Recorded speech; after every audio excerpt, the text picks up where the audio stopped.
Laika was celebrated around the world as a hero, a small dog who rode a rocket into orbit and proved that life could survive in space.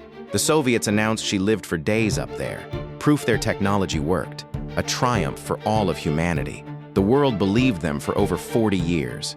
But in 2002, declassified documents revealed the truth. Laika died within hours of launch.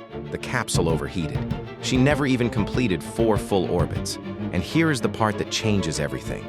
The engineers knew before the rocket fired that she was not coming back. There was no return system, no rescue plan, no way home. They launched her anyway. And then they told the world she survived for days. Not because they had to, but because they decided the public could not handle the real story.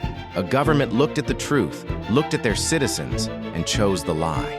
And for 4 decades, the whole world mourned the wrong story about a dog who deserved better.